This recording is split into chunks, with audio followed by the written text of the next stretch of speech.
राज्यसभा सांसद दीपेंद्र सिंह हुड्डा ने कहा कि बीजेपी सरकार अभिमान त्याग कर तुरंत किसानों की मांगों को स्वीकार करे और उकसाने वाली भाषा का इस्तेमाल न करे। सरकार में बैठे लोगों को याद रखना चाहिए कि जिस कुर्सी पर वो बैठे हैं उसे प्रजातंत्र में लोगों ने ही सौंपा है। प्रजातंत्र में जन भावना का सम्मान करना चाहिए। सरकार में बैठे हुए लोगों के रवैये ने आज जनता को बुरी तरह परेशान कर दिया है। ये कोई अच्छी बात नहीं है।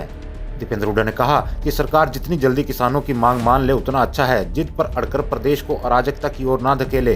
उन्होंने किसानों से भी अनुरोध किया कि वे अपना आंदोलन शांतिपूर्ण तरीके से अनुशासन के साथ चलाएं, जैसा पिछले 1.5 महीने से चला रहे हैं। प्रजातंत्र में शांति व अनुशासन से बड़ा कोई हथियार नहीं होता। दीपेंद्र हुड्डा सोनीपत दिल्ली बॉर्डर स्थित खरखोदा में आयोजित विभिन्न कार्यक्रमों में शिरकत करने पहुंचे थे। उन्होंने बरोना रोड स्थित बाबा भोलेदास अखाड़े का उद्घाटन किया। इसके बाद वे जोगेंद्र पहलवान अखाड़े में बतौर मुख्य अतिथि कुश्ती टूर्नामेंट में पहुंचे। इस दौरान यहां उन्होंने महान स्वतंत्रता सेनानी चौधरी रणवीर सिंह हुड्डा कुश्ती हॉल का उद्घाटन किया। उन्होंने समारोह में बड़ी संख्या में उपस्थित लोगों को संबोधित करते हुए कहा कि हमारी सरकार के समय पदक जीतने वाले खिलाड़ियों को पद, पैसा और प्रतिष्ठा दी गई। जब भी हमारा खिलाड़ी कोई बड़ा अंतर्राष्ट्रीय स्तर का टूर्नामेंट जीत कर आता था तो कांग्रेस सरकार पद के साथ ही भरपूर पैसा और लाखों की हाजिरी में उनकी प्रतिष्ठा को बढ़ाने का काम करती थी। दीपेंद्र हुड्डा ने कहा कि दुर्भाग्य की बात है कि आज प्रदेश में ऐसी सरकार बनी है जो खेल खिलाड़ियों के मान सम्मान की ओर तो असंवेदनशील है ही, उसने पदक लाओ पद पाओ जैसी खिलाड़ियों के हित की योजनाओं को भी बंद कर दिया। सरकार युवाओं को रोजगार देने की बजाय उनका रोजगार छीनने में लगी है। मौजूदा सरकार में कच्चे ही नहीं पक्के कर्मचारियों को भी नौकरी से हटाया जा रहा है। पिछले दिनों पीटीआई, फिर ड्राइंग टीचर और अब ग्रुप डी में स्पोर्ट्स कोटे से भर्ती 1518 कर्मचारियों को नौकरी से हटा दिया गया, जो दुर्भाग्यपूर्ण है। सरकार का काम नौकरी देना होता है, नौकरी छीनना नहीं।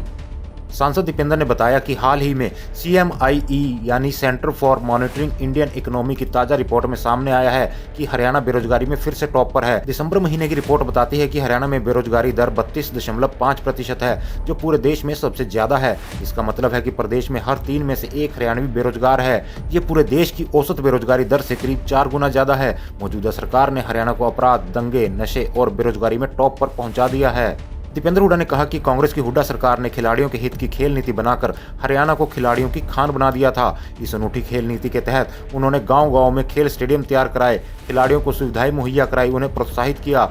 इसका परिणाम ये रहा कि हरियाणा के खिलाड़ियों ने कांग्रेस सरकार के दौरान पदकों से देश की झोली को भर दिया था। इसका श्रेय हमारे खिलाड़ियों की कड़ी मेहनत, लगन के साथ ही चौधरी भूपेंद्र सिंह हुड्डा सरकार की खेल नीति को भी जाता है।